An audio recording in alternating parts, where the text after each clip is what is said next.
Hello friends, modern history की इस class में आपका स्वागत है।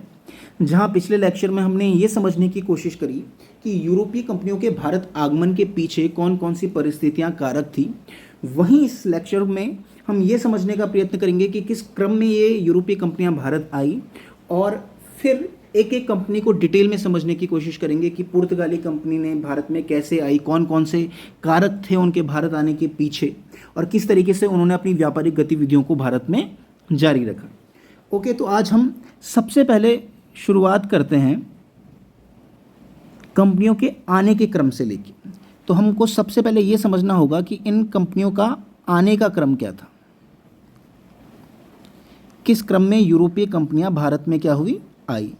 ये समझना, देखिए ये एक फैक्ट ही है, और फैक्ट समझना इसलिए इम्पोर्टेंट है कि प्रीलिम्स या स्टेट पीसीएस में इस तरीके के क्वेश्चंस आ सकते हैं, या कि स्टेटमेंट के रूप में भी आ सकता है। तो आप आने के क्रम को अगर आपको समझना है तो सिंपल सा आप एक फॉर्मूला याद कर लीजिए, P D B D F. अगर आपको ये याद रहेगा तो आप कभी भी यूरोपीय कंपनियों के आने का क्रम नहीं भूलेंगे। पी से पुर्तगाल, डी से डच, बी से ब्रिटिश, फिर दोबारा जो डी आए डच के लिए नहीं है, डच दोबारा नहीं आए, इस डी से है डेनिश, और एफ से आप जैसे कि समझ ही रहे होंगे फ्रांसीसी। तो यूरोपीय कंपनियों के आने का क्रम, इससे आप अच्छी तरीके से समझ सकते हो कि किस क्रम में यूरोपीय कंपनियां भारत आई। P D B D F. पुर्तगाल सबसे पहले आया, उसके बाद डच, फिर ब्रिटिश, फिर डेनिश और फिर फ्रांसीसी। आने के क्रम के साथ साथ कभी कभी ये भी आ सकता है कि किस क्रम में ये कंपनियां भारत से गई। तो आने के क्रम और जाने के क्रम में ज़्यादा परिवर्तन है नहीं, आप समझ सकते हो इसे इजीली कि किस क्रम में ये कंपनी गई। देखिए, एक जो ये डी है डेनिश, डेनिश को आप याद रखिए कि डेनिश सबसे पहले भारत से गई, ठीक है। पुर्तगाल सबसे पहले आता है और सबसे लास्ट में जाता है। इनफैक्ट इनको ज़बरदस्ती यहाँ से भगाना पड़ता है। तो आप इसे समझ सकते हो कि पुर्तगाल सबसे पहले आता है और सबसे लास्ट में जाता है, ठीक है। डच को आप देखिए, डच जिस पोजीशन पे आया था उसी पोजीशन पे गया है, दूसरे नंबर पे। ब्रिटिश जिस पोजीशन पे आए उसी पोजीशन पे गए हैं। फ्रांसीसी एक पोजीशन ऊपर गए, और अंततः जैसे कि हम जानते हैं कौन गए, पुर्तगाली। तो कंपनियों के आने का क्रम आपके दिमाग में बिल्कुल क्लियर होगा कि कंपनियां किस क्रम में आई, P D B D F में। तो सबसे पहले पुर्तगाली आए, फिर डच आए, फिर ब्रिटिश आए, फिर डेनिश आए, और फिर फ्रांसीसी आए। जाने के क्रम में हमने देखा कि पुर्तगाल सबसे पहले आएगा और सबसे अंत में जाएगा। उसके बाद हमने देखा कि डच जिस पोजीशन पे आएगा उसी पोजीशन पे जाएगा, ब्रिटिश जिस पोजीशन पे आएंगे उसी पोजीशन पे जाएंगे, डेनिश सबसे पहले जाएंगे, और फ्रांसीसी सेकंड लास्ट जाएंगे। तो ये भी आपको इजीली याद हो जाएगा। इवन आपको पता ही होगा कि 47 में कौन जाता है, ब्रिटिश। अगर उसमें 7 जोड़ दो तो 1954 में कौन जाएगा, फ्रांसीसी। और अगर उसमें भी 7 जोड़ दो तो 61 में कौन जाएगा, पुर्तगाली। तो ये आप ऐसे भी याद रख सकते हैं कि 1947 में सब कौन जाता है, ब्रिटिश जाते हैं। उसमें अगर हम 7 प्लस कर दें, +7 का फॉर्मूला याद रखिए, +7 जोड़ लें तो 7 साल बाद कौन जाएगा, फ्रांसीसी। और उसमें भी +7 कर दें तो फिर कौन जाएंगे, पुर्तगीज या पुर्तगाली। तो कंपनियों के आने का क्रम और जाने का क्रम यहाँ हमको पूरी तरीके से क्या हो गया, स्पष्ट हो गया। कभी कभी क्वेश्चन कंपनी के स्थापना क्रम से भी आ जाते हैं। स्थापना क्रम को यहाँ पे समझने से अच्छा है हम तब समझे जैसे जैसे हम कंपनियों को डील कर रहे हैं एक एक करके। इससे होगा क्या, आपको याद करने की आवश्यकता नहीं पड़ेगी, आप उन चीज़ों को कॉन्सेप्चुलाइज कर लेंगे, आप समझ लेंगे उन चीज़ों को, तो आपको रटना नहीं पड़ेगा। आने का क्रम, जाने का क्रम तो एक सिंपल सा था, इसको आप याद कर सकते हो, P D B D F. आने और जाने का क्रम आपको ईजिली क्या हो जाएगा, इससे याद हो जाएगा। तो आई होप कि आपको ये चीज़ क्या हो गई होगी, याद होगी होगी। अब हम क्या करेंगे, इसमें जो पहली कंपनी है जो कि है पुर्तगाल, उसको विस्तार में समझने की कोशिश करेंगे। तो हम किसको समझने की कोशिश करेंगे, पुर्तगाल को। अब पुर्तगाल में हमको समझना क्या क्या है, ये भी समझने की बात है, ठीक है, कि कौन कौन सी चीज़ें हैं जो पुर्तगाल में हमको समझने की क्या है, आवश्यकता है। तो समझने के क्रम में, पुर्तगालियों को समझने के क्रम में कौन कौन सी चीज़ें इंपॉर्टेंट है, इसको थोड़ा अंडरलाइन कर लेते हैं। पुर्तगालियों में सबसे पहले जो हमको चीज़ समझनी है वो है उनके आगमन से संबंधित फैक्ट्स। ये इसलिए इम्पोर्टेंट हैं कि कभी प्रीलिम्स का ये क्या हो सकते हैं, हिस्सा हो सकते हैं। दूसरी चीज़ जो हम समझनी है कि पुर्तगाल, चलो पुर्तगाल भारत तो आया, लेकिन भारत आने के पीछे उनकी मंशा क्या थी, किस मंशा को लेकर वो क्या हुए हैं, भारत पे दाखिल हुए हैं, भारत में आए हैं, तो उनकी मंशा क्या है। तीसरी चीज़ जो हमको समझनी है वो पुर्तगालियों की कार्यशैली समझनी है कि भाई किस कार्यशैली में उन्होंने क्या किया, भारत के अंदर कार्य किया। चौथा जो हम समझेंगे, उनके वायसराय से संबंधित सभी प्रकार की जानकारियों को क्या कर लेंगे, इकट्ठा कर लेंगे कि भाई कौन कौन से वायसराय आए, किस क्रम में आए, कौन कौन ज़्यादा महत्वपूर्ण है, किससे सवाल पूछे जाते हैं, ये सारे बिंदु हम इसमें क्या करेंगे, कवर करेंगे। और अंततः हम जानेंगे कि किस प्रकार पुर्तगालियों का क्या हुआ, पतन हुआ। तो इस क्रम में हम क्या करेंगे, समझने की कोशिश करेंगे कि पुर्तगाली किस क्रम से कार्य करते हैं, ये हम अच्छे प्रकार से समझ लेंगे और कोशिश करेंगे कि कुछ भी हमको याद करने की ज़्यादा ज़रूरत ना पड़े, हम एक ऐसी समझ विकसित कर लें जिससे हम हर एक फैक्ट को क्या कर लें, आँख मूंद कर भी याद करें, तो हम कोई हमको नींद से जगा कर भी बोले कि भाई ये बताओ, तो हम उसको बताने के काबिल रहें, ठीक है। तो सबसे पहले हम क्या समझानेंगे, उनके आगमन से संबंधित जानकारी। तो हम एक हेडिंग बना लेते हैं, आगमन। अब आगमन हुआ कब, थोड़ा सा मैंने इस हिंट पिछले लेक्चर में भी किया था, और अगर आपको पिछला लेक्चर पसंद आया हो और समझ में आया हो अच्छे प्रकार से, तो आप चैनल को प्लीज़ सब्सक्राइब कर लीजिएगा। आगमन से संबंधित चीज़ों में सबसे पहले उनके आगमन का समय क्या था। तो अगर हम समय की बात करें तो 17 मई 1498। अब होता क्या है कि हमको फैक्ट याद करने की बड़ा शौक रहता है, जब हम पढ़ रहे रहते हैं चीज़ें तो हमको लगता है कि अगर ये फैक्ट भी याद हो गया तो हमको दूसरों से थोड़ा ज़्यादा याद है। यहाँ पे मैंने 17 मई सिर्फ इसलिए लिखा है कि एक सिंपल सी चीज़ होती है ना, 17 पे खतरा, तो आपको पता चले कि पहला खतरा भारत पे 17 पे आया था, ठीक है। सिर्फ इसलिए जानने के लिए, थोड़ा रोचक बनाने के लिए यहाँ पे 17 मई लिख दिया है। ज़रूरत है तो आप सिर्फ 1498 याद कर सकते हो। 1498 में पहली यूरोपीय कंपनी भारत में क्या होती है, दाखिल होती है। अब खोजकर्ता रहता कौन है, कौन खोज करता है, तो खोजी या खोजकर्ता ही लिख लेते हैं। खोजकर्ता कौन रहता है, इसका नाम आपने बहुत बार सुना होगा। इसका नाम क्या है भाई, वास्को डिगामा।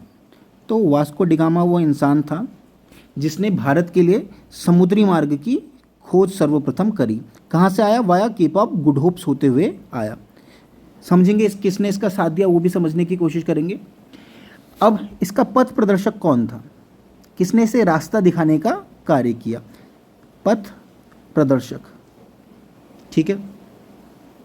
तो पथ प्रदर्शक कौन था, इसका नाम अब्दुल मजीद है। क्या है, अब्दुल मजीद।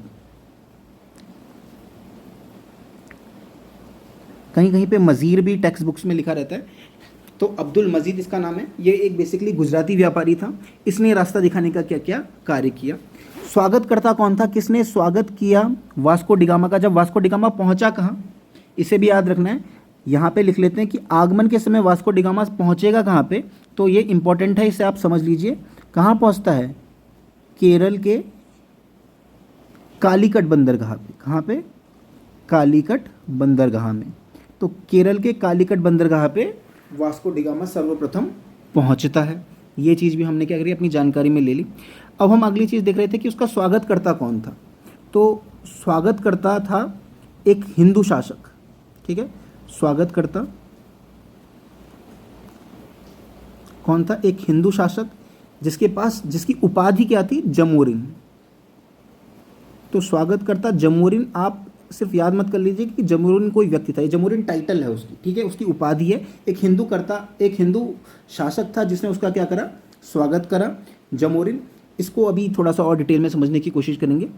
विरोधकर्ता कौन था जो विरोधी था पुर्तगालियों का, जो खुश नहीं था पुर्तगालियों के आने से, कौन होगा, इसे भी समझेंगे। कौन है, अरब व्यापारी। अब इसे थोड़ा सा समझने की कोशिश करते हैं जो हमने लिखा है यहाँ पे। तो वास्को डिगामा क्या होता है, 1498 में भारत के लिए समुद्री मार्ग की खोज करने निकलता है। इस समुद्री खोज जब वो करने के लिए निकलता है तो via Cape of Good Hopes होते हुए, उत्तर माशा अंतरिप होते हुए कहाँ पहुँचता है, केरल के कालीकट बंदरगाह पे। इस संपूर्ण मार्ग में उसकी जो सहायता करने का कार्य करता है, जो उसको पथ प्रदर्शक होता है, जो उसको रास्ता दिखाने का कार्य करता है, वो कौन होता है, अब्दुल मजीद। ठीक है। जब वो केरल के कालीकट बंदरगाह पर पहुंचता है तो एक हिंदू शासक रहता है जमोरिन, वो क्या करता है, उसका स्वागत करता है। अब ऐसे में क्या होगा, जो पहले से ही भारत में कार्य कर रहे हैं, व्यापार कर रहे हैं, जो कौन है, अरब व्यापारी, वो नाराज हो जाएंगे, वो विरोध करेंगे वास्को डिगामा का। ऐसा क्यों करेंगे, क्योंकि इससे पहले जो सामान भारत से यूरोप पहुंच रहा है वो अरब व्यापारियों के द्वारा पहुंच रहा है। अब जब वास्को डिगामा सीधे रूप से व्यापार करने के लिए भारत आ जाएगा तो ऐसे में अरब वासियों के या अरब व्यापारियों के मध्यस्थ या बिचौलिए की भूमिका क्या हो जाएगी, समाप्त हो जाएगी, उनको नुकसान होगा इस चीज़ से। तो इस बात से मतलब आर्थिक हितों को, अपने आर्थिक हितों को लेकर अरब व्यापारी क्या हो जाते हैं, रुष्ट हो जाते हैं वास्को डिगामा के आगमन से। ऊपर से होता क्या है, जो ये जमुरिन रहता है, ये प्राणी क्या करता है, वास्को डिगामा को व्यापार करने का अधिकार प्रदान कर देता है। क्या कर देता है, वास्को डिगामा को व्यापार का अधिकार दे देता है, व्यापार का क्या कर देता है, अधिकार दे देता है। अब जब व्यापार करने का अधिकार वास्को डिगामा को मिल जाता है तो होता क्या है कि वास्को डिगामा जिन मसालों को लेकर स्वदेश वापस लौटता है, क्या हुआ, उसने यहाँ आया, व्यापार किया, यहाँ से मसाले खरीदे और ये माना इंडिया है और ये उसका देश है। तो जब वो इन मसालों को लेकर यहाँ पहुँचा, देख रहे हो स्माइली बन गया, तो खुशी उसके चेहरे पे भी थी। और क्यों ज़्यादा थी, क्योंकि जिन मसालों को लेकर वो भारत से वापस पुर्तगाल पहुंचा, उससे यात्रा व्यय घटाने के बाद, आपको पता है कितना लंबा रास्ता वो तय, अब अगर आप मैप पर देखोगे इंडिया की पोजीशन और पुर्तगाल की पोजीशन तो आपको समझ में आएगा कि कितना लंबा जलमार्ग उसने क्या किया, तय किया।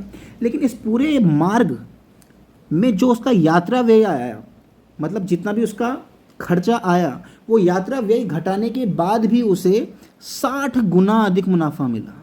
कितना, 60 गुना अधिक मुनाफा मिला। तो इसे समझिए आप कि कितने फायदे का सौदा हुआ। वास्को डिगामा भारत आता है, भारत आने पर क्या करता है, वो व्यापार करता है और जिन मसालों को लेकर वास्को डिगामा यहाँ से मसाले लेके जाता है, जिन मसालों को लेकर वो स्वदेश वापस लौटता है, उससे यात्रा व्यय घटाने के बाद भी उसे 60 गुना अधिक मुनाफा मिलता है। और यही कारण होता है, इसे समझना गौर से, यही कारण होता है कि अन्य पुर्तगाली व्यापारी भी अब भारत आने के लिए क्या होते हैं, प्रोत्साहित होते हैं, आकर्षित होते हैं कि भाई इतना अधिक मुनाफा मिल रहा है, मतलब इतने सस्ते दाम पे वहाँ है। समझ रहे हो आप इस चीज़ को।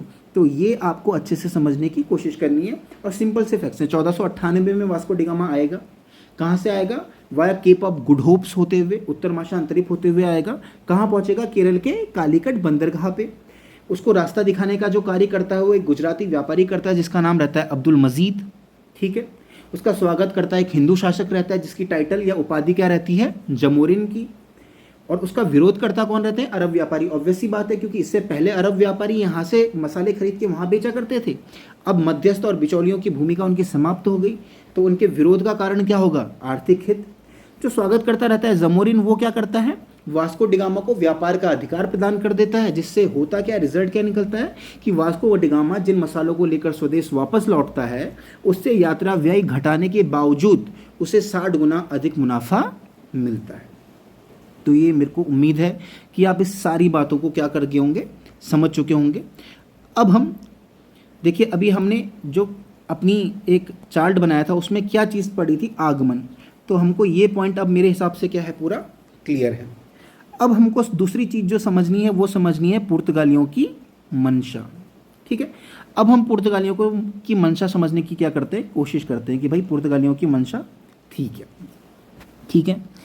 अब आप कह रहे होंगे इसमें समझने की क्या बात है, मंशा तो पुर्तगालियों की क्या है, क्लियर है कि वो व्यापार करने आए हैं। और ये बात आपकी सही भी है लेकिन संपूर्ण नहीं है। ठीक है। पहला तो ऑब्वियसली जो आप समझ रहे हो कि व्यापार करना, और केवल व्यापार नहीं, इसे भी समझिए, व्यापार तो वहाँ पे अरब व्यापारी भी कर रहे हैं। ये चाहते क्या हैं कि हम व्यापार तो करें लेकिन अपना व्यापारिक एकाधिकार स्थापित करें, मतलब सारे ट्रेड पे क्या हो, हमारा नियंत्रण स्थापित हो। सबसे पहली मंशा क्या होगी? व्यापार करके लाभ अर्जित करना और अपने व्यापारिक एकाधिकार को स्थापित करना। क्या? एक तो लाभ और एक एकाधिकार, ये दोनों चीज़ समझने की हैं, ठीक है। तो क्या चाहते थे कि एक तो हम भारत के व्यापार से अत्यधिक लाभ अर्जित करें या पूर्व के व्यापार से अत्यधिक लाभ अर्जित करें, और दूसरी चीज अपना व्यापार, मतलब अरबवासी, इससे पहले व्यापार कौन कर रहे हैं? अरब व्यापारी। तो अरब व्यापारियों को यहाँ के व्यापार से बाहर खदेड़ कर यहाँ पर अपना व्यापारिक एकाधिकार स्थापित करें। और इसी क्रम में आप देखोगे कि आने वाले टाइम में ये क्या करेंगे कि अरब नौपोतों को बुरी तरीके से नष्ट करेंगे, उनके जहाज़ों को लूटेंगे, ठीक है, ताकि हमारा व्यापारिक एकाधिकार क्या हो? स्थापित हो। और आप देखोगे कि 1501 में एक शासक रहता है इनका, ये इतना इंपॉर्टेंट है नहीं, लेकिन आप सिर्फ ऐसे याद समझने के लिए याद कर सकते हो कि एक शासक रहता है पुर्तगालियों का जिसका नाम रहता है मैनुअल प्रथम। क्या मैनुअल फर्स्ट या मैनुअल प्रथम? वो स्वयं को क्या करता है? वो कहता है कि भाई अब से अरब, फारस और भारत के व्यापार के मालिक हम लोग हैं। समझ में आया? मतलब यहाँ व्यापार चलेगा, यहाँ सिक्का चलेगा, तो सिर्फ किसका? अपना। इस चीज़ को आप समझ गए? तो पुर्तगालियों की मंशा के क्रम में पहली चीज़ जो ऑब्वियस थी और जो हम समझ ही रहे थे, वो हम अच्छे प्रकार से अब समझ चुके हैं कि उनकी दो प्रकार की मंशाएं थी। पहला क्या? यहाँ के व्यापार से अत्यधिक लाभ अर्जित करना, और दूसरी चीज़ क्या? अब यहाँ के व्यापार पर एकाधिकार स्थापित करना, अरब व्यापारियों को यहाँ के व्यापार से पूरी तरीके से बाहर निकाल देना। दूसरा मंतव्य क्या था? दूसरा मंतव्य एक ऐसा मंतव्य था, इसको आप समझ लीजिएगा, जो हर यूरोपीय कंपनी का होगा। जितनी भी यूरोपीय कंपनियां भारत में आएंगी उन सभी कंपनियों का ये मंतव्य होगा। क्या? कि भारत में ईसाई धर्म का प्रचार प्रसार करना। इसे आप समझिए, क्या? भारत में ईसाई धर्म का प्रसार। ऐसा क्यों? क्योंकि ये क्या चाहते थे? अभी हमने कुस्तुनतुनिया की आपको एक घटना बताई थी पिछले लेक्चर में, वहाँ पर तुर्क अपना नियंत्रण स्थापित कर देते हैं, ठीक है। अब ये चाहते हैं कि हम भी जहाँ जाएं वहाँ अपने धर्म का क्या करें? प्रसार करें। और इस मंशा को लेकर जो यूरोपीय थे वो काफ़ी ढोल नगाड़े बजा कर करते थे भाई ये काम, ऐसा नहीं कि छुप छुपा कर करते थे, बहुत अच्छे तरीके से। इसीलिए आप देखोगे कि गोवा के पार्ट्स में जब आप जाओगे अभी, तो वहाँ हिंदू ढूंढने क्या हो जाते हैं? मुश्किल हो जाते हैं। वहाँ ईसाई लोग आराम से मिल जाते हैं, क्रिश्चियन लोग आराम से मिल जाते हैं, क्योंकि ये सारा प्रभाव है किसका? पुर्तगालियों का। समझ में आ गई आपको ये चीज़? तो इनका छुपा हुआ, बेसिकली ये इनका स्पष्ट, अंदर से स्पष्ट था लेकिन बाहर से छुपा हुआ मंतव्य था। छुपा हुआ मंतव्य क्या था? कि भारत में ईसाई धर्म का प्रचार प्रसार कर भारतीयों को ईसाईयत में परिवर्तित करना। और इसीलिए हम अभी जब मैं आपको वायसराय पढ़ाऊंगा तो हम ये समझेंगे कि इनके वायसराय किस प्रकार से कार्य कर रहे हैं, वो अपने क्षेत्र में किस प्रकार क्या कर रहे हैं, भारतीय पुरुषों को यूरोपीय पुर्तगाली पुरुषों को प्रोत्साहित कर रहे हैं भारतीय महिलाओं से शादी करने के लिए। ऐसा क्यों? ताकि यहाँ पर क्या हो? ईसाई धर्म का प्रसार हो, ठीक है। तो मंशा भी हमको क्लियर हो गई। दो मंशा है, एक तो व्यापार करके अत्यधिक लाभ अर्जित करना और दूसरा अपने व्यापारिक एकाधिकार को स्थापित करना। दूसरी चीज, भारत में ईसाई धर्म का प्रचार प्रसार कर भारतीयों को ईसाईयत में परिवर्तित करना। तो मेरे हिसाब से ये भी चीज़ अब आपको क्या होगी? क्लियर होगी। अब हम अपनी उसी पेज पे जाते हैं और तीसरी चीज़ समझने की कोशिश करते हैं, इनकी कार्यशैली, इनके कार्य करने का तरीका क्या है, ठीक है। तो ये समझने के क्रम में अब हम देखते हैं इनकी कार्यशैली क्या है। तो कार्यशैली हमारा अगला टॉपिक है। अब उसको भी हम क्या करते हैं, यहाँ पे देखते हैं। कार्यशैली इनकी आप समझिए, मोटा मोटी ये दो ही प्रकार के कार्य करेंगे इंडिया आगे। जब ये भारत आएंगे या पूर्व में आएंगे तो सिर्फ दो प्रकार के इनके कार्य चलेंगे। पहला जो इनका चलेगा वो चलेगा मसाला व्यापार, जो कि मैंने आपको वास्को डिगामा से ही स्पष्ट कर दिया कि भाई वास्को डिगामा क्या हुआ? भारत से मसाले लेकर गया और जिन मसालों को लेकर गया उससे यात्रा व्यय घटाने के बावजूद उसे कितना? 60 गुना अधिक मुनाफा प्राप्त हुआ। तो पहली चीज़ तो हमारी वो क्लियर है। तो एक इनका जो मेन कार्यशैली में इनका जो प्रमुख कार्य है वो क्या है? मसाला व्यापार। और दूसरा जो कार्य है वो क्या है? समुद्र चुंगी वसूली। क्या? समुद्र चुंगी वसूली। तो समुद्र चुंगी वसूली को मैं थोड़ा आपको समझा देता हूँ। इवन इसे मैं थोड़ा डिटेल में आपको तब समझाऊंगा जब मैं आपको वायसराय पढ़ा रहा हूँगा, लेकिन करते कैसे थे ये कार्य, चलो अभी ये आया है तो अभी इसे डिटेल में समझने की कोशिश करते हैं। समुद्री चुंगी वसूली मतलब जो इनका क्षेत्र बन गया है एक हिंद महासागर के व्यापार पर बेसिकली ये क्या करना चाहते थे, अपना नियंत्रण स्थापित करना चाहते थे। तो जब हिंद महासागर के व्यापार पर इनका नियंत्रण हो जाएगा तो वहाँ पर जो भी व्यापार करने आएगा उनसे ये कर लेने का प्रयास करेंगे। ठीक है, तो अभी मैं आपको कार्टेज आर्मेडा काफिला व्यवस्था समझाऊंगा थोड़ी देर बाद। वहाँ पे मैं स्पष्ट रूप से समझाऊंगा कि समुद्र चुंगी वसूली ये करते कैसे थे। मसाला व्यापार तो आप समझ ही चुके हो कि यहाँ से मसाले ले जाएंगे, उसे अपने पुर्तगाल में बेचेंगे, और यहाँ अगर 1 रुपये का खरीद के ले जाएंगे तो वहाँ कितने का बेचेंगे, 60 का। समझ गया आप, इसीलिए इसी को 60 गुना मुनाफा कहते हैं। ठीक, तो कार्यशैली भी क्या हो गई, स्पष्ट हो गई। अब हम अगली स्लाइड की तरफ बढ़ते हैं और अगला टॉपिक देखते हैं। हमारा अगला क्या था, अब है वायसराय। तो वायसराय को अब हम क्या करेंगे, जानने की कोशिश करेंगे। 3 चीज़ें हमारी क्लियर हो गई हैं। मेरे को उम्मीद है कि इससे आपको कोई प्रॉब्लम नहीं होगी। एक बार हल्का सा रिवीजन देखना है तो रिवीजन भी हम ऐसे ही, जब भी आप रिवीजन करें, रिवीजन करने की एक प्रणाली विकसित कर लें। क्या आप देख कर रिवीजन ना करें, आप क्या करें, चीज़ों को विजुअलाइज करें। पहले तो अगर आप चीज़ को विजुअलाइज कर पा रहे हो, समझ पा रहे हो, जब भी आप कोई चीज़ पढ़ रहे हो तो उसकी इमेज बनाने का दिमाग में क्या करो, कोशिश करो, ताकि जब आप उसको रिकॉल करने की कोशिश करो आंखें बंद करके तो वो इमेजेस आपके दिमाग में आए। वास्को डी गामा की कोई सी भी शक्ल बना लो। इसे हिंदी में अगर आप हिंदी पढ़ोगे तो इसे बिंब कहते हैं। ठीक है, तो आप बिंब बना लो अपने दिमाग में। जब भी आप कोई चीज़ पढ़ रहे हो ना, आप वास्को डी गामा की कोई फनी सी शक्ल बना लो अपने दिमाग में। अब होगा क्या, जब आप वास्को डी गामा को सोच रहे हो तो आपके दिमाग में वो शक्ल आ रही है, उससे संबंधित सारी जानकारियाँ। ऐसा ना हो कि सिर्फ शक्ल ही शक्ल आई, इतनी फनी बना लो। थोड़ा नॉर्मल एक कोई सा भी इमेज दिमाग में क्लियर कर लो, और उसके बाद क्या करो, उसी से रिलेटेड फैक्ट्स को फैच करने की कोशिश करो, तो आपको सब चीज़ याद आ जाएगी। जैसे आगमन हमने क्या देखा कि 17 मई 1498 आगमन हमने समझने की कोशिश करी, तो हमने क्या देखा था, 17 मई 1498 को वास्को डी गामा कहाँ पहुँचता है, भारत पहुँचता है। कहाँ पहुँचता है, केरल के कालीकट बंदरगाह पे पहुँचता है। उसका पथ प्रदर्शक अब्दुल मजीद रहता है, स्वागत करता जमूरिन रहता है, विरोध करता अरब व्यापारी रहते हैं। क्यों, क्योंकि उनके मध्यस्थ या बिचौलियों की भूमिका समाप्त हो जाती है और उनका व्यापारिक एकाधिकार जो पहले था वो अब खतरे में आ जाता है। लेकिन जमूरिन क्या करता है, वास्को डी गामा को व्यापार का अधिकार दे देता है। वास्को डी गामा जिन मसालों को लेकर स्वदेश वापस लौटता है उससे यात्रा व्यय घटाने के बाद भी उसे 60 गुना अधिक मुनाफा प्राप्त होता है। ये चीज़ हमने देखी। उसके बाद हमने क्या देखा, उसके बाद हमने देखा उनकी मंशा हमने देखी, व्यापार द्वारा लाभ अर्जित करना और अपना व्यापारिक एकाधिकार स्थापित करना, और ईसाई धर्म का प्रचार प्रसार कर भारतीयों को ईसाई धर्म में परिवर्तित करना। तो ये हमने देखा। उसके बाद कार्यशैली हमने डिटेल में देखी कि भाई 2 हैं, एक तो मसाला व्यापार करेंगे और दूसरा क्या करेंगे, समुद्र चुंगी वसूली। ठीक है, और अब जो हम आएंगे अगला टॉपिक है वो है वायसराय।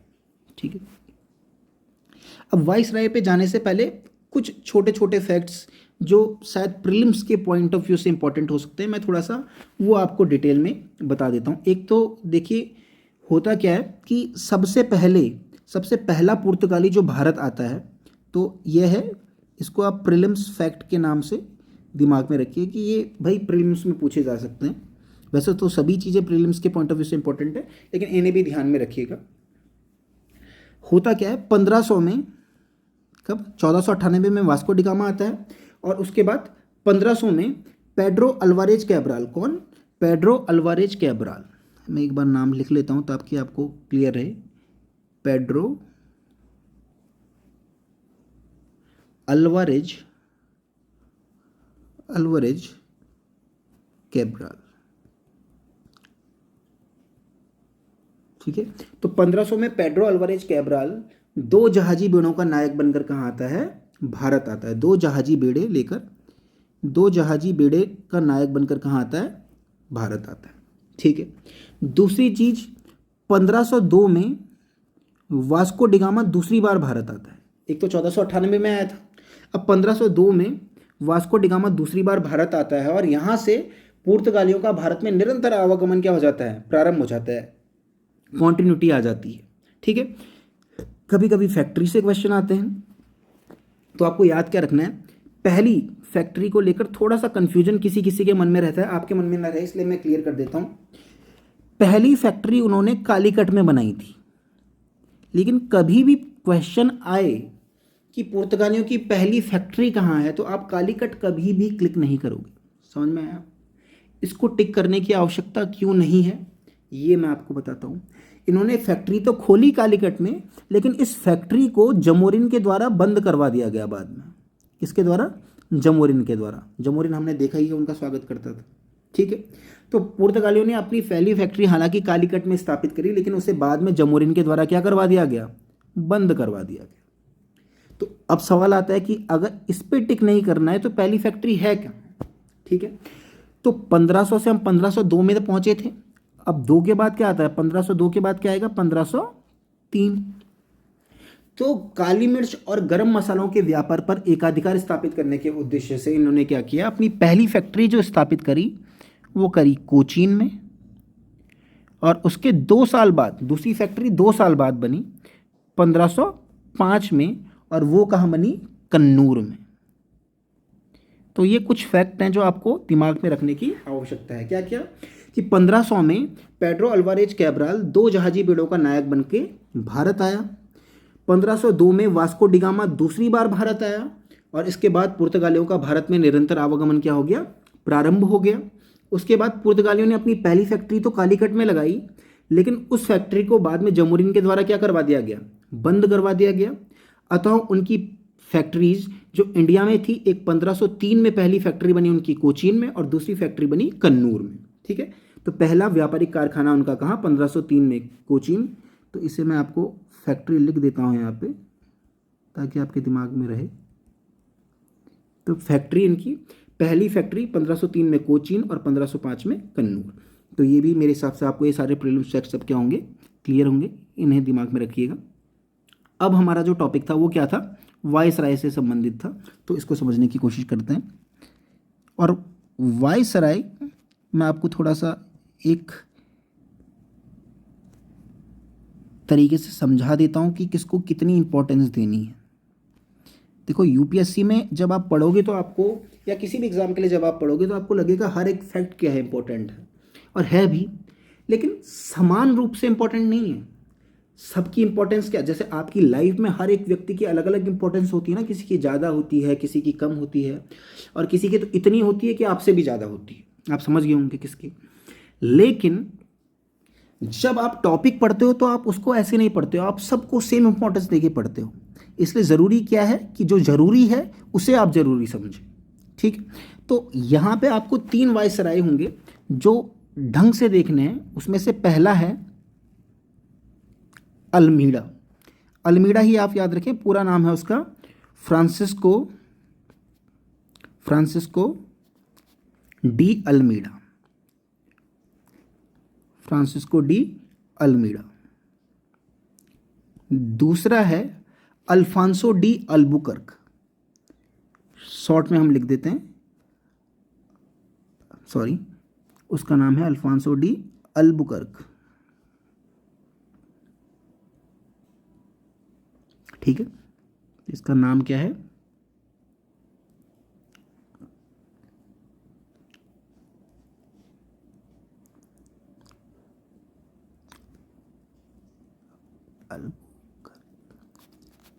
और जो अंतिम है, जो इंपॉर्टेंट है, वो है नीनो डी कूना। कौन है? नीनो डी कूना। तो इसको भी हम यहाँ पे लिख देते हैं, नीनो डी कूना। तो 2 डी तो आ गए बीच में।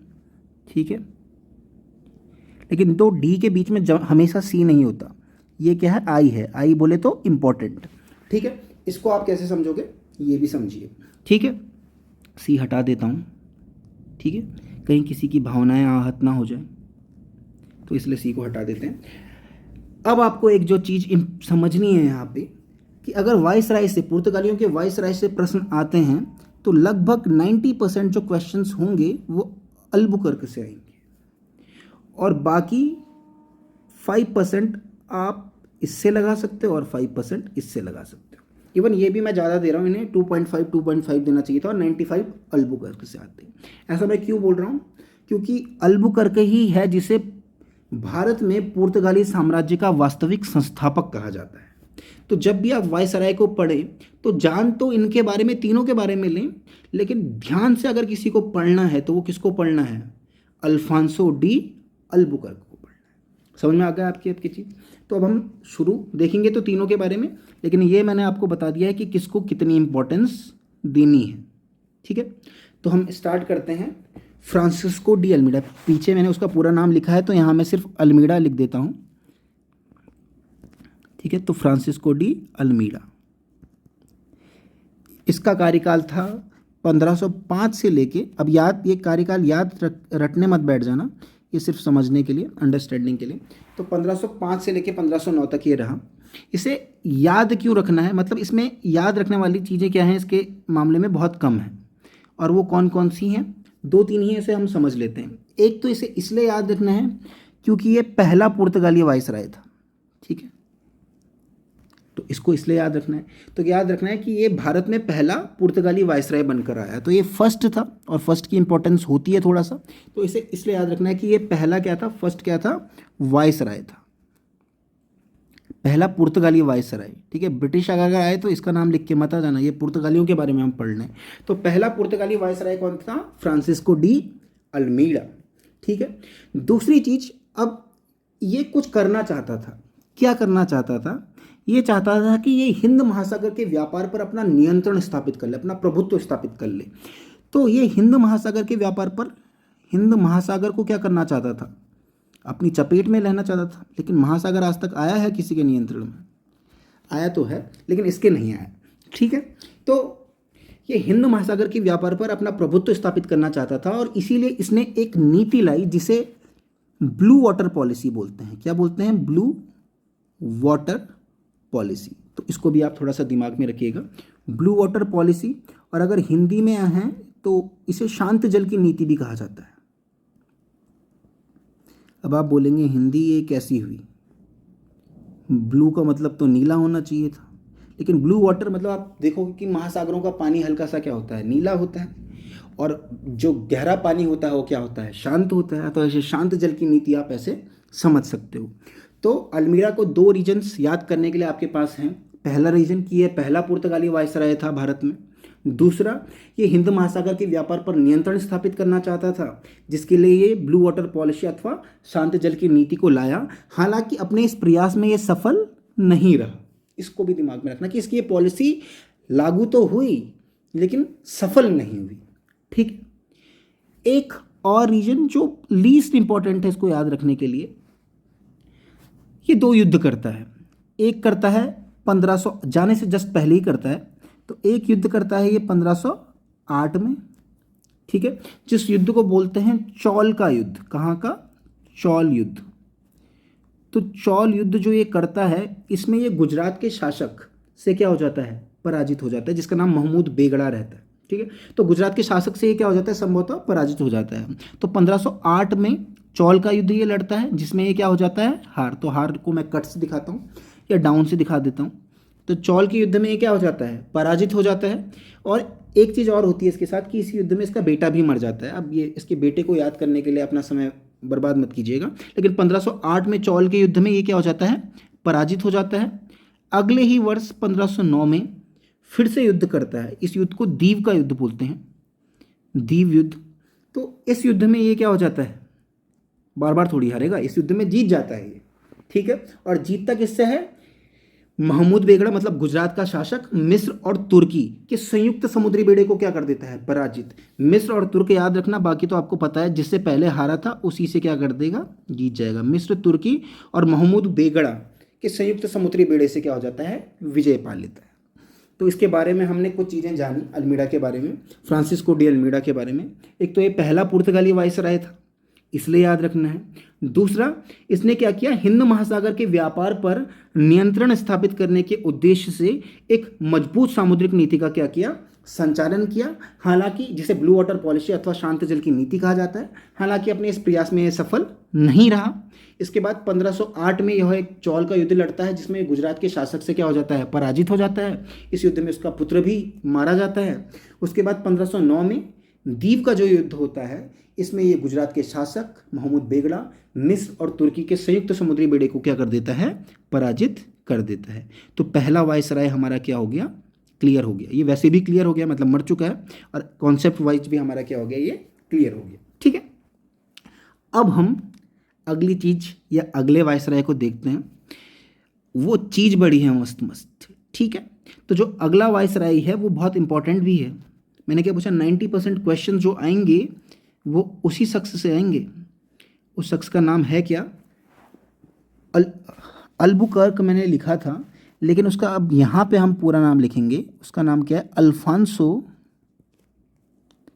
अल्फांसो, ये भी क्या है, डी अल्बुकर्क। ठीक है, तो इसका नाम है अल्फांसो डी अल्बुकर्क। और इसको याद करने के हमारे पास पर्याप्त कारण है। सबसे बड़ा कारण तो ये यूपीएससी में आ सकता है, इससे बड़ा कारण आपको क्या चाहिए। उसके अलावा जो कारण है, इसका कार्यकाल पहला कब तक रहा, 9 तक, ये 1509 से लेके 1515 तक रहा। ठीक है, फिर से ये याद करने की आवश्यकता नहीं है, मैं इसलिए लिख रहा हूँ क्योंकि मुझे पता है। ठीक है, कर भी लोगे तो देखो ऐसा कुछ बुरा नहीं है, याद कर लोगे, लेकिन यह है कि एनर्जी वेस्ट मत करना। अगर नहीं हो रहा है तो ऐसा नहीं कि 1509 से 1515, 1509 से, ऐसे याद करने की आवश्यकता नहीं है। ये सिर्फ इसलिए याद हो गया, सिंपल सी चीज़ है, क्यों, क्योंकि ये दूसरा है। ठीक है, और पहला 1505 से 1509 तक रहा, ये 9 से लेके 15 तक रहा। अब इसने इस कार्यकाल में क्या किया ये इंपॉर्टेंट है। अभी आपको 9 कैसे याद हो जाएगा ऑटोमेटिकली, एक तो वैसे हो जाएगा कि पहला 9 तक रहा, दूसरा इसलिए भी हो सकता है कि जैसे ही ये आया, सबसे पहले इसने क्या किया, इसे हम समझने की कोशिश करते हैं। जैसे ही आया तो इसने आते ही अल्मीड़ा की जो पॉलिसी थी, जिसका नाम मुझे उम्मीद है कि आपको अभी याद होगा, और इतने जल्दी भूल रहे हो तो दिक्कत की बात है। फिर आपको अभी बताया था ब्लू वाटर पॉलिसी, शांत जल की नीति। ठीक है, तो उस पॉलिसी को इसने क्या करवा दिया, आते ही बंद करवा दिया। ठीक है, तो अल्फांसो डी अल्बुकर्क ने आते ही क्या करा, अल्मीड़ा की ब्लू वाटर पॉलिसी को बंद करवा दिया। ठीक है, दूसरी चीज इसने क्या करी, इसे समझते हैं, और ये सबसे इंपॉर्टेंट चीज है जो इसने करी है, तो इसे ध्यान रखना और इसका ईयर भी ध्यान रखना। ये पहला ईयर है, शायद दूसरा, पहला कुस्तुनतुनिया वाला, और उसके बाद ये दूसरा ईयर है जो बहुत ज़्यादा इंपॉर्टेंट है, 1510। ऐसा क्या हुआ इसमें, तो 1510 में इसने क्या किया, एक बीजापुर के शासक थे जिनका नाम था यूसुफ आदिल शाही। कहाँ के शासक थे, बीजापुर के शासक थे। इनका नाम याद रखने की ज़रूरत वैसे है नहीं, लेकिन हो भी जाएगा तो बुरा नहीं है। जिनका नाम क्या था, यूसुफ आदिल शाह। तो यूसुफ आदिल शाह से इन्होंने क्या किया, गोवा को जीत लिया। तो 1510 क्यों इंपॉर्टेंट है, जिस गोवा में पुर्तगाल अपनी राजधानी बनाएगा आगे चल के, अभी नहीं बनी है। यहाँ पे याद रखना कि पुर्तगाल को अपना गोवा को अभी अपना मुख्यालय नहीं बनाया है पुर्तगालियों ने। सिर्फ ये याद रखना है कि 1510 में अल्फांसो डी अल्बुकर्क ने बीजापुर के शासक यूसुफ आदिल शाह से गोवा को छीन लिया, और यहीं से भारत में पुर्तगाली साम्राज्य की क्या पड़ी, नींव पड़ी। और चूंकि साम्राज्य की नींव पड़ी, इसीलिए अल्फांसो डी अल्बुकर्क को भारत में पुर्तगाली साम्राज्य का वास्तविक संस्थापक भी कहा जाता है। मैंने क्या कहा कि इसे क्या बोला जाता है, भारत में पुर्तगाली साम्राज्य का वास्तविक संस्थापक। अब किसी भी व्यक्ति को हम एवं ही संस्थापक तो नहीं बोल देते हैं, वो कुछ कार्य करता है ऐसे ताकि उसको संस्थापक बोला जाए। इसने भी कुछ कार्य करे होंगे, पहला कार्य तो कर ही दिया। क्या कर लिया, 1510 में गोवा पर अपना नियंत्रण स्थापित कर लिया। उसके बाद इसने क्या करा, दो इंपॉर्टेंट फैक्ट्स हैं, इसको आप ध्यान रखिएगा, और क्यों ध्यान रखना है वो भी मैं आपको समझा देता हूँ। संस्थापक के कारण, संस्थापक क्यों इसे बोल रहे हैं, थोड़ा सा समझाने की कोशिश करता हूँ आपको डिटेल में। इवन इसे हम नेक्स्ट स्लाइड में समझने की कोशिश करते हैं ताकि हम अच्छे से समझें। ठीक है, तो हम बोल रहे हैं कि अल्बुकर्क को पुर्तगाली साम्राज्य का वास्तविक संस्थापक भी कहा जाता है। ठीक है, अब इसे संस्थापक क्यों कहा जा रहा है ये समझते हैं। संस्थापक कहलाने की पहली वजह तो हमने देख ली, गोवा कब नियंत्रण हुआ, 1510, उसे क्या करना है। ठीक है, गोवा 1510, इसे याद रखना है। ठीक है, दूसरा इसने क्या किया, 1510 में गोवा, 1511 में इसने मलक्का पर अपना नियंत्रण स्थापित कर दिया। मलक्का जल संधि आप बात देखते होंगे तो भारत के भी पूर्व में आपको दिखेगी। ठीक है, मलक्का जल संधि, तो मलक्का पर भी अब इसने अपना क्या कर दिया, नियंत्रण स्थापित कर दिया। 1515 में, जो इसका लास्ट ईयर भी है शासन का, उसमें इसने होर्मुज के बंदरगाह पर भी अपना नियंत्रण स्थापित कर दिया, जो कि कहाँ, होर्मुज कहाँ है, हॉर्मुज भी बोलते हैं लोग, हॉर्मुज का बंदरगाह या होर्मुज का भी बोलते हैं, तो हॉर्मुज भी आप इसे लिख सकते हो, मतलब ये मात्रा खिसका के यहाँ, तो हॉर्मुज के बंदरगाह पर अपना नियंत्रण स्थापित कर दिया, जो कि कहाँ है, फारस की खाड़ी में। अभी सिर्फ आप समझ लीजिए इसको, फिर मैं डिटेल में समझाता हूँ आपको। अभी आप सिर्फ याद देख लीजिए इस चीज़ को कि इसे संस्थापक कह क्यों रहे। एक तो इसने 1510 में बीजापुर के शासक यूसुफ आदिल शाही से गोवा को छीन लिया, अपने नियंत्रण में ले लिया। अगले ही वर्ष 1511 में मलक्का पर अपना नियंत्रण स्थापित कर दिया। 1515 में होर्मुज के बंदरगाह पे, जो कि फारस की खाड़ी पर स्थित है, उस पर अपना नियंत्रण स्थापित कर दिया। और एक अंतिम कारण जो बहुत ज़्यादा इंपॉर्टेंट है, जो मैं आपको बोल भी रहा था पुर्तगालियों की मंशा में, इसने क्या किया, भारत में स्थायी पुर्तगाली आबादी, क्या भारत में स्थायी पुर्तगाली आबादी बसाने के लिए क्या किया, स्थायी पुर्तगाली आबादी बसाने के लिए क्या किया, पुर्तगाली पुरुषों को भारतीय महिलाओं से शादी करने के लिए कहा। तो पहला क्या बोला कि भाई तुम भारतीय महिलाओं से क्या करो, शादी करो। अब भारतीय महिलाएं कौन शादी करेंगी पुर्तगालियों से, ज़्यादातर वही करेंगी जिनकी शादी हो चुकी हो और पति मर चुका हो, क्योंकि नई नई लड़की शादी करने में तो कतराएगी ना थोड़ा। ये मैं इसलिए बोल रहा हूँ ताकि आप इन जो ये बातें होती हैं इनसे याद कर लो चीज़ों को। इसने क्या किया, पुर्तगाली पुरुषों को भारतीय महिलाओं से विवाह करने के लिए क्या किया, प्रोत्साहित किया। ऐसे में इसने अपने क्षेत्र में सती प्रथा को भी क्या कर दिया, बंद कर दिया। अब आप इसे समझिए, सती प्रथा वैसे एक कुप्रथा है भारतीय समाज की, जो कि थी, मतलब कुप्रथा थी, ये समाप्त हुई, अच्छी बात है, भले ही अभी पूरी तरीके से नहीं हुई भारत में, इसे समझना अपने क्षेत्र में, केवल इसने अपने क्षेत्र में सती प्रथा को बंद करवाया। अब इसे समझिए, एक कुप्रथा बंद हो रही है, ये अच्छी बात है, लेकिन भारतीय समाज में उस समय ये एक ऐसी प्रथा थी, आप इसे ऐसा समझ सकते हो कि ये प्रथा होती थी, फिर भी लोगों को कुछ फर्क नहीं पड़ता था।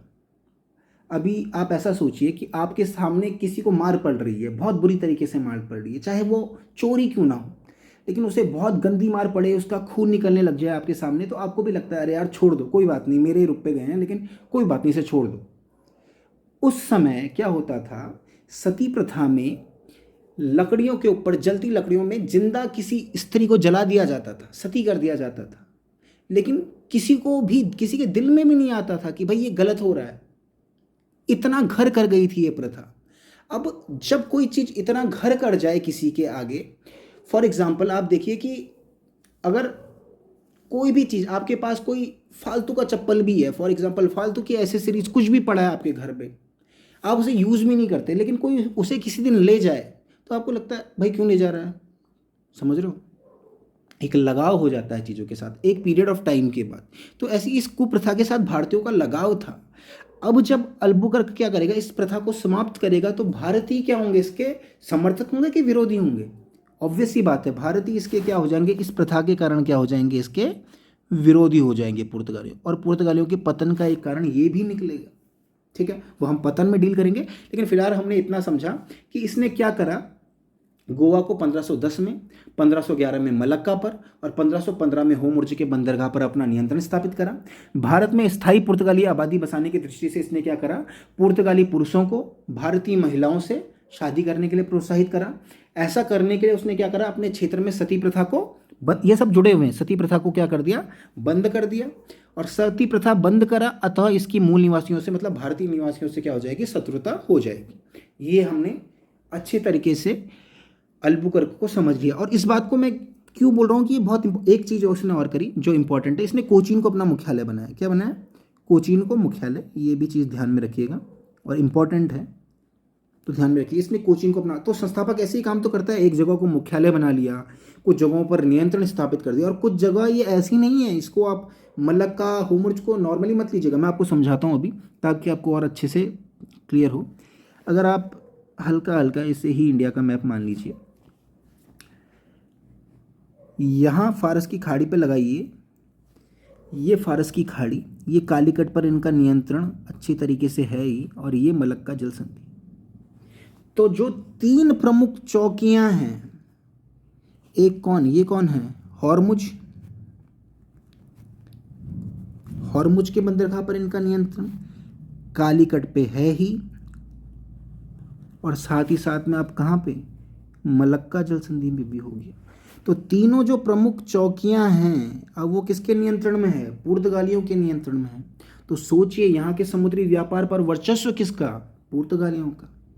तो इसीलिए जो अल्बुकर्क है इतना महत्वपूर्ण है, आपको हर एक फैक्ट उसका क्या रखना है, याद रखना है, समझना है। अल्बुकर्क की शुरुआत कहाँ से हुई, 9 से 15 में, 10 में उसने आते 9 में आया, आते ही क्या करा, अल्मीडा की ब्लू वाटर पॉलिसी बंद करवा दी। 10 में क्या किया, 10 में गोवा पर नियंत्रण स्थापित कर दिया। 11 में क्या किया, मलक्का पर नियंत्रण स्थापित कर दिया। 15 में क्या किया, हॉर्मुज के बंदरगाह पर नियंत्रण स्थापित कर दिया। समझ गए, कोचीन को अपना मुख्यालय बना दिया, कोचीन को क्या करा, अपना मुख्यालय बना दिया।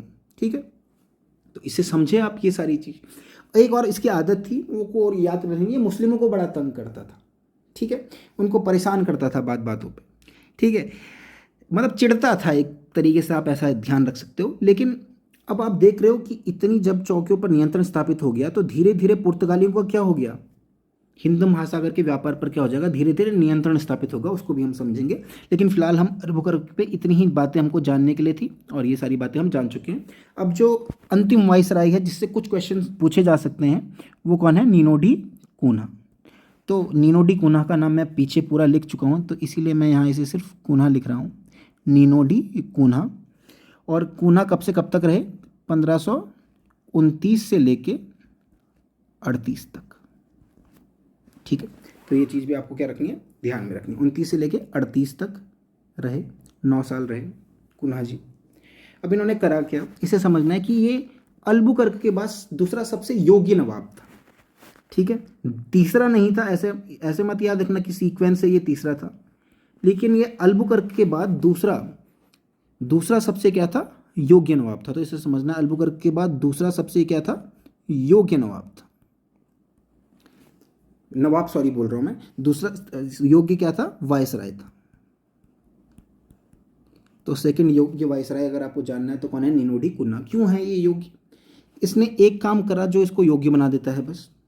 इसने 29 में आया। अब इसे आप समझना, वो अल्फांसो डी अल्बुकर्क 9 में आता है और 10 पे गोवा पर क्या कर लेता है, नियंत्रण कर लेता है। ये 29 में आता है और 1530 में, एक वर्ष बाद क्या कर लेता है, गोवा को पुर्तगालियों की राजधानी बना देता है। समझ लो इसे। और ये फैक्ट बहुत बार पूछा भी जाता है, इसीलिए याद कर, इसे ईयर भी याद रखना है। जैसे मैंने वो 1510 वाला ईयर याद रखने के लिए बोला था, ये वाला ईयर भी आपको क्या रखना है, याद रखना है। क्लियर हो गई ये चीज़। तो 1530 में इसने गोवा को पुर्तगालियों की राजधानी बना दिया, ये चीज़ भी याद रखना है। साथ ही साथ में इसने क्या किया, 2 जगह, एक जगह का नाम है सेंट टॉमे और एक जगह का नाम है हुगली। तो यहाँ इसने पुर्तगाली बस्ती बसाने का कार्य भी किया। तो ये भी चीज़ आपको क्या रखनी है, याद रखनी है। क्लियर है चीज़। अब हम थोड़ा सा इसका एक और काम जान लेते हैं। इसने 2 युद्ध लड़े जो इम्पोर्टेंट है नहीं, एक 1534 में बसीन और 1535 में दीव। इस पर इसने अपना नियंत्रण स्थापित किया। तो 1534 में बसीन और 1535 में दीव। एक और इसने और किया कार्य कि इसने किया क्या कि गुजरात का एक शासक था बहादुर शाह। ठीक है, तो गुजरात के शासक बहादुर शाह को जहाज़ पर बुलाया, भाई मीटिंग करते हैं। मीटिंग के लिए बुलाया और क्या किया, मीटिंग करते करते उनको स्विमिंग करने के लिए फेंक दिया। ठीक है, स्विमिंग करने के लिए मतलब जहाज से धक्का मार दिया और उनकी क्या हो गई, मौत हो गई। समझ गए आप। तो इसने क्या किया, गुजरात के शासक बहादुर शाह से मुलाकात के दौरान उनकी क्या करा दी, हत्या करा दी। तो इसने बहादुर शाह, ठीक है, बहादुर सिर्फ नाम से ही निकले ये, लेकिन कर भी क्या सकते थे, विश्वासघात था। बहादुर शाह से मुलाकात के दौरान जहाज पर उनकी क्या कर दी, हत्या कर दी। तो इससे रिलेटेड फैक्ट्स भी हमने जान लिए। नीनो डी कून्हा दूसरे सबसे योग्य वायसराय थे पुर्तगाली। 1530 में इन्होंने क्या करा, आते ही गोवा को पुर्तगालियों की राजधानी बना दिया। सैंट टोमे और हुगली में पुर्तगाली बस्तियां बसाई। 1534 में बसीन में और 1535 में दीव पर अपना नियंत्रण स्थापित करा। और गुजरात के शासक बहादुर शाह से मुलाकात के दौरान जहाज पर उनकी क्या कर दी, हत्या कर दी। अब पुर्तगालियों का लगभग हम बहुत सारा जो डेटा है वो कलेक्ट कर चुके हैं, समझ चुके हैं डिटेल में उनको। मैं एक आपको समुद्र चुंगी वसूली बता रहा था, उनका एक कार्य बता रहा था। उसी समुद्र चुंगी वसूली से एक चीज़ है रिलेटेड, उसको भी समझ लेते हैं। वो है, बहुत बार इससे क्वेश्चन आ भी सकते हैं, मीन्स में भी लिखने के लिए आ सकता है, और ये भी आ सकता है कि ये पद्धति लाए कौन थे। तो प्रीलिम्स के पॉइंट ऑफ व्यू से भी इंपॉर्टेंट है। वो पद्धति है, समझना है आपको, कार्टेज आर्मेडा काफिला पद्धति, एक ही व्यवस्था। तो कार्टेज आर्मेडा काफिला व्यवस्था या पद्धति, ठीक है। इसमें था क्या, इसको समझते हैं। इसमें अगर आप हर एक वर्ड का मतलब जान लेंगे तो बस हो जाएगा काम वैसे। तो ये पद्धति लाए क्यों थे, मैंने क्या बोला, हिंद महासागर की व्यापार हो, हिंद महासागर में होने वाले व्यापार को नियंत्रित करने तथा उस पर कर लगाने के प्रयास के तहत। मैंने क्या बोला, समुद्र चुंगी वसूली करते थे, कर लगा के पैसे कमाते थे, ठीक है। तो समुद्र चुंगी वसूली मतलब हिंद महासागर के, कहाँ के, हिंद महासागर के व्यापार पर नियंत्रण तथा उस पर कर लगाने के प्रयास। तो क्या कर लेते थे इस पे। अब कैसे लेते थे इसे समझते हैं। तो सबसे पहला कार्टेज में जो टर्म निकल के आ रहा है वो क्या आ रहा है, कार्टेज, ठीक है। कार्टेज या इसे करताज भी बोलते हैं, हिंदी में आप कहीं पढ़ोगे तो कहीं कहीं बुक्स में करताज भी लिखा होगा, करताज आर्मेडा काफिला व्यवस्था, ठीक है। तो कार्टेज का अभिप्राय, कार्टेज एक तरीके का क्या होता था, परमिट होता था। अब परमिट किस चीज़ का, फॉर एग्जाम्पल आप हॉल में जाते हो, तो हॉल में जाने के लिए आपको टिकट दिखानी पड़ती है, तभी आप वहाँ की सीट क्या कर सकते हो, एक्सेस कर सकते हो, ठीक है। ये चीज़ समझ में आ गई। तो यहाँ भी क्या, हिंद महासागर के व्यापार मतलब हिंद महासागर के क्षेत्र में जाकर अगर आपको व्यापार करना है तो उस व्यापार करने के लिए आपको एक परमिट लेना पड़ता था, जिसे कार्टेज बोलते थे। समझ में आया। तो कार्टेज का तात्पर्य किससे था, परमिट, और ये परमिट सभी को लेना अनिवार्य था हिंद महासागर में व्यापार करने के लिए। दूसरा, इस परमिट के लिए बाध्य करने के लिए, और जो परमिट ले रहा है उसको संरक्षण देने के लिए किसी शक्तियां थी, आर्मेडा की शक्तियां थी। तो आर्मेडा की शक्तियां, आर्मेडा मतलब आर्म्स, पता ही चल रहा है आपको। आर्मेडा शक्तियां किस लिए थी, परमिट लेने के लिए, बाध्य करने के लिए, और जिन्होंने परमिट ले लिया है उनके संरक्षण के लिए भी, ठीक है। काफिला, अब जो शिप जाता था, माना मैंने परमिट ले लिया और मैं हिंद महासागर में व्यापार करने के लिए जा रहा हूँ, तो काफिला क्यों जाता था, पहला, जो जहाज जा रहा है उसकी समुद्री डाकुओं से रक्षा करना। क्या, जो भी जहाज जा रहा है उसकी समुद्री डाकुओं से रक्षा करना, समुद्री डाकुओं से रक्षा। तो उस जहाज की समुद्री डाकुओं से रक्षा करना, और ये सुनिश्चित करना भी कि ये जो जहाज है ये पुर्तगाली अधिकार के बाहर जाकर व्यापार ना करे, मतलब वहीं व्यापार करे जो पुर्तगाली अधिकार वाला क्षेत्र है, ठीक है। तो कार्टेज आर्मेडा काफिला व्यवस्था हम समझ गए। क्या कार्टेज का मतलब, इसका इस पूरी व्यवस्था का उद्देश्य क्या था कि हिंद महासागर में होने वाले व्यापार पर नियंत्रण करना और उससे भी अधिक उस पर कर लगा के पैसे कमाना, जिसे हम क्या बोल रहे थे, जो मैंने स्टार्टिंग में आपको बताया था, समुद्र चुंगी वसूली, ठीक है। उसके तहत ये व्यवस्था थी एक तरीके से। ये व्यवस्था लाया कौन था, अगर कभी आ गया तो याद रखने के लिए, कैस्ट्रो इस पद्धति को लाए थे, उन्होंने उस पद्धति के जनक वो थे, ठीक है। उसके अलावा, ठीक है, कार्टेज का अभिप्राय, कार्टेज मैंने क्या बोला, कार्टेज एक तरीके का परमिट था, ठीक है। ये परमिट सभी को लेना अनिवार्य होता था, यहाँ तक कि ये अगर हिंद महासागर में मतलब अगर पुर्तगाली अधिकार वाले क्षेत्र में अकबर भी जा रहे हैं, मुगल सम्राट अकबर भी जा गए हैं, तो उनको भी ये परमिट, ये कार्टेज लेना पड़ा है। समझो इस चीज़ को, इतना इंपॉर्टेंट है, ठीक है। तो मतलब कार्टेज का अभिप्राय परमिट से होता था, ये परमिट सभी को लेना अनिवार्य था, और इसके लिए बाध्य करने के लिए और संरक्षण के तहत किसकी शक्तियाँ थी, आर्मेडा की।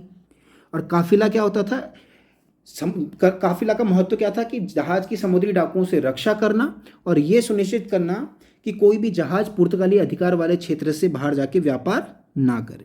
तो ये चीज़ भी हम जान गए, ठीक है। अब अंत में जो स्लाइड का हमारा वायसराय, तो हमारे सारे पूरे हो गए, मतलब 3 ही इंपॉर्टेंट थे, वो तीनों हमने देख लिए। उसके बाद जो अब हमारा लास्ट टॉपिक बचता है, देखिए हमने सभी चीज़ क्या कर ली, क्लियर कर ली।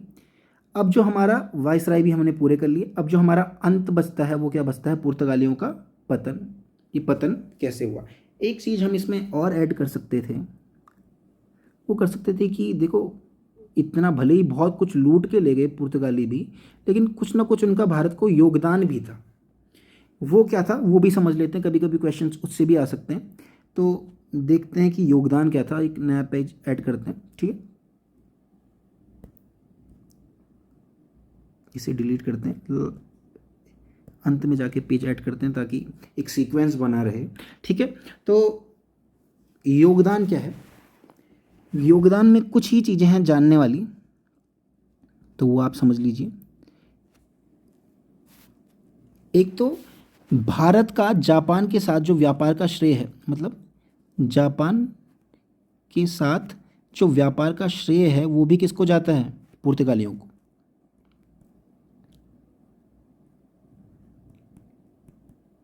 व्यापार का श्रेय, तो जापान के साथ व्यापार का श्रेय किसको जाता है, पुर्तगालियों को जाता है। तो इसमें आप सिर्फ जापान लिख के आप इसको क्या कर सकते हो, समझ सकते हो।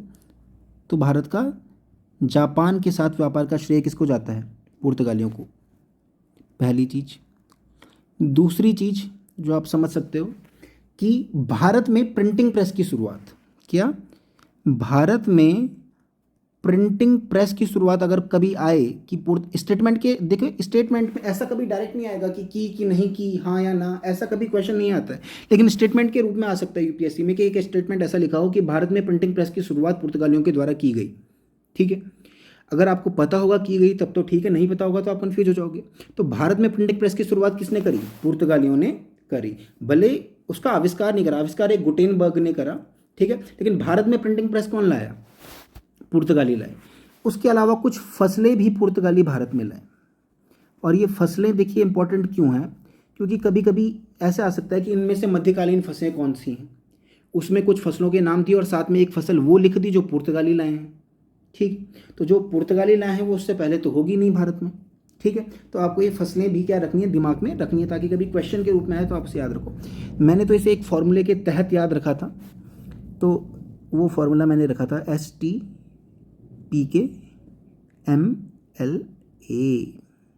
ऐसे आप याद सकते हो, ठीक है। तो S से क्या हो गया, संतरा, T से क्या हो गया, तंबाकू। तो इसे आप ऐसे भी याद रख सकते हो कि शराब तंबाकू पी के MLA घूम रहा था, क्या, शराब तंबाकू पी के MLA घूम रहा था। तो शराब एस से हो गई, तो एस से संतरा हो गया। तो संतरा तंबाकू पी के तो अच्छा नहीं लगेगा, लेकिन संतरे से बनी दारू बोल सकते हो, या शराब तंबाकू पी के MLA घूम रहा था। तो एस से संतरा, टी से तंबाकू, ये हिंदी में है, आप इसके इंग्लिश में मत निकाल। पी से क्या हो गया, पपीता, के से काजू, इंग्लिश में मत समझिएगा इसे, हिंदी ट्रांसलेशन है। तो के से क्या होगा, काजू होगा। एम से क्या हुआ, मक्का और मूंगफली। तो जो मूंगफली आप खाओगे अब सर्दियों में, वो कौन लाए थे, पुर्तगाली ही लाए थे, ठीक है। मक्का भी जो मसूरी में खाने को मिलता है, अगर सिलेक्शन हुआ तो बहुत मक्का मिलेगा वहाँ खाने के लिए। उसके अलावा एल से लाल मिर्च, लाल मिर्च भी वो ही लेके आए, और उन्हीं को श्रद्धांजलि देने के लिए मैं ये लाल पेन से सब लिख रहा हूँ, ठीक है। उसके अलावा और से आलू और अनानास।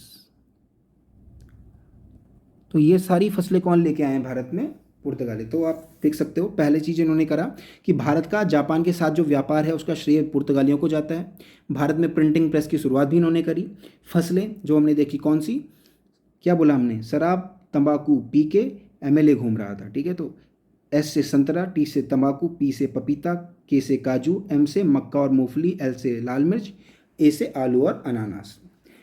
और क्या की, और क्या योगदान है इनके, तो भारत में जहाज निर्माण की जो शुरुआत हुई, ठीक है, भारत में जहाज निर्माण की जो शुरुआत हुई वो भी पुर्तगालियों ने करी, ठीक है। तो भारत में जहाज निर्माण की शुरुआत भी पुर्तगालियों की द्वारा।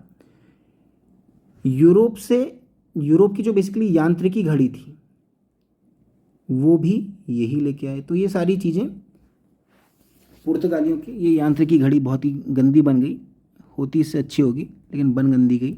तो यूरोप की यांत्रिकी घड़ी कौन लेके आए, पुर्तगाली लेके आए, ठीक है। उसके अलावा एक गॉथिक कला होती है जो स्थापत्य कला के अंतर्गत आती है, उसका विकास भी इनके अंतर्गत हुआ, गॉथिक कला का विकास। तो स्थापत्य कला में गॉथिक कला का विकास भी पुर्तगालियों के अंतर्गत ही हुआ। तो ये सारे फैक्ट्स आप समझ सकते हो कि क्या क्या क्या चीज़ें हुई। ठीक है, तो ये चीज़ हमने समझी कि भारत का जापान के साथ व्यापार का श्रेय भी इनको जाता है। भारत में प्रिंटिंग प्रेस की शुरुआत भी इन्होंने करी, स्थापत्य कला में गौथिक कला का विकास भी इन्होंने किया, फसलें लाए, जहाज निर्माण की शुरुआत भी करी। ठीक है, और यूरोप की यांत्रिकी घड़ी भी ये भारत में लाए। तो ये योगदान भी कंप्लीट हो गया। अब अंततः जो हमारी लास्ट आज का टॉपिक है पुर्तगालियों से संबंधित, वो है पतन। पुर्तगालियों का पतन कैसे।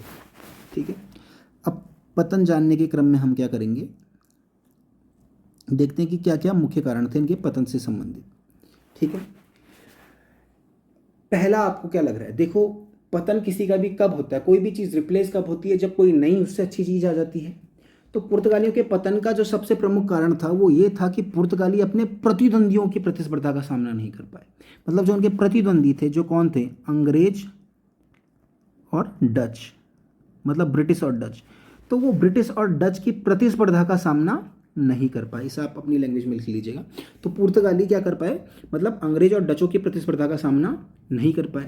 दूसरा, अल्बुकर्क के बाद उनका जो प्रशासन था वो भी क्या हो गया था, कमज़ोर हो गया था, क्योंकि उनके उत्तराधिकारी क्या थे, कमज़ोर थे। तो खराब उत्तराधिकारी, ये भी आप एक पॉइंट समझ सकते हो। अल्बुकर्क के बाद जो उत्तराधिकारी थे वो डाउन थे सब। ठीक है, मतलब खराब थे। तीसरी चीज़ जो मैंने आपको एक बताया था कि उन्होंने सती प्रथा बंद करवाई। तो उन्होंने क्या किया, पुर्तगालियों ने जबरदस्ती ईसाई धर्म में परिवर्तन किया। ठीक है, वो अपने पुरुषों को भारतीय महिलाओं से शादी करने के लिए प्रोत्साहित भी किया, सती प्रथा भी बंद करवाई।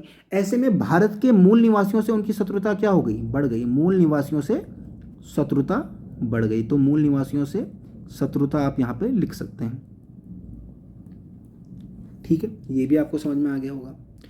अगली चीज़ हम समझते हैं, मूल निवासियों से शत्रुता। अगर आपको राइटिंग समझ में भी नहीं आ रही तो मैं बोल रहा हूँ, यहाँ पे लिखना टफ है थोड़ा सा, इसलिए आप इसे समझ लीजिए। पतन के मुख्य कारण क्या थे, एक तो वो अपने प्रतिद्वंदियों, कौन था, जो अंग्रेज और डच, उनकी प्रतिस्पर्धा का सामना नहीं कर पाए। उसके बाद हमने क्या देखा कि अल्बुकर्क के बाद पुर्तगालियों का प्रशासन भी वैसा नहीं रहा जैसे पहले था, कमज़ोर हो गया, क्योंकि उनके उत्तराधिकारी क्या थे, कमज़ोर थे, ये कि अक्षम थे। ठीक है, आप ऐसा समझ सकते हो। उसके बाद उन्होंने क्या किया, जबरदस्ती धर्मांतरण करवाया, ईसाई धर्म में परिवर्तन करवाया, जबरदस्ती अंतर्विवाह की नीति को अपनाया, मतलब पुर्तगाली पुरुषों को प्रोत्साहित किया कि वो भारतीय महिलाओं से शादी करें। ठीक है, जिसके चलते, और सती प्रथा बंद करी, जिसके चलते अपने क्षेत्र में सती प्रथा बंद करी, जिसके चलते मूल निवासियों के साथ उनकी शत्रुता बढ़ी। अब क्या हुआ, 1580 में एक और घटना हुई कि पुर्तगाल का विलय किसके साथ हो गया, स्पेन के साथ। तो पुर्तगाल किसके साथ मर्ज हो गया, मतलब पुर्तगाल का विलय किस में हो गया, स्पेन में हो गया। जिसके बाद वे, मतलब भारत में उनके हितों की थोड़ी सी क्या हुई, उपेक्षा हुई, पुर्तगाली हितों की। एक और चीज़ भी थी, मैंने बोला था अमेरिका में इन्होंने क्या करा, ब्राज़ील पर अपना नियंत्रण कर दिया था। तो ब्राज़ील, जब इन्होंने ब्राज़ील पर अपना नियंत्रण किया तो वे भारत पर अपना ध्यान कम केंद्रित कर पाए। ठीक है, तो एक कारण ये भी था। ठीक है, तो ये सारे कारण थे। एक अन्य कारण भी आप समझ सकते हो कि इतने का, एक अन्य कारण ये है कि 1632 में शाहजहां ने पुर्तगालियों को हुगली से भगाया था। अभी मैंने बताया था ना, किसी ने हुगली और सेंट टॉमी में पुर्तगाली बस्तियां बसाई थी, कौन था, नीनो डी कूना। इन्होंने हुगली और सेंट टॉमी में पुर्तगाली बस्तियां बसाई। तो शाहजहां ने क्या करा, पुर्तगालियों को हुगली से भगाया। तो ये सारे हम पतन के कारण देख चुके हैं कि क्या, एक तो ये अपने प्रतिद्वंदियों अंग्रेज और डचों की प्रतिस्पर्धा का सामना नहीं कर पाए। अल्बुकर्क के बाद पुर्तगाली प्रशासन कमज़ोर हो गया। ठीक है, और उनके उत्तराधिकारी इतने अच्छे नहीं थे। तीसरी चीज़ हमने देखी कि इन्होंने क्या किया, पुर्तगाली पुरुषों को भारतीय महिलाओं से शादी करने के लिए प्रोत्साहित किया, जबरन ईसाई धर्म में परिवर्तन करवाया लोगों का, सती प्रथा को बंद करवाया। तो ऐसे में मूल निवासियों से इनकी शत्रुता बढ़ गई। और 1580 में पुर्तगाल का विलय किसके साथ हो गया, स्पेन के साथ हो गया। जिसके बाद पुर्तगालियों की भारत में क्या हुई, उपेक्षा हुई, पुर्तगाली हितों की भारत में उपेक्षा हुई। उसके बाद हमने क्या देखा, 1632 में शाहजहां ने पुर्तगालियों को हुगली से भगाया। उसके बाद हमने क्या देखा कि पुर्तगालियों ने ब्राज़ील की खोज की, जिसके बाद भी भारत पर अपना ध्यान इतना केंद्रित नहीं कर पाए। ठीक है, तो यहाँ तक हमने क्या करा, डिटेल में पुर्तगालियों को समझा, और कोई भी ऐसा आयाम छोड़ा ही नहीं कि जहाँ से क्वेश्चन आए और आप डील ना कर पाएँ उसके साथ। अगर आप कहीं से पुर्तगालियों से रिलेटेड क्वेश्चन निकालेंगे ठीक है। वैसे तो मैं अपने शॉर्ट्स में भी इनसे रिलेटेड क्वेश्चंस डालूंगा, वहाँ से भी आप उनको सॉल्व कर सकते हो, इसीलिए आप चैनल को सब्सक्राइब भी करें। और जो आज का सबसे प्रमुख कार्य है वो यही है कि आप इस चैनल को सब्सक्राइब करें, ताकि आपको ऐसे ही वीडियो और मिले और आप अच्छे तरीके से आधुनिक भारत के इतिहास को इतने अच्छे तरीके से समझें जितना आज तक कोई भी नहीं समझ पाया। ठीक है, तो please like, share and subscribe this channel, and thank you for watching this video.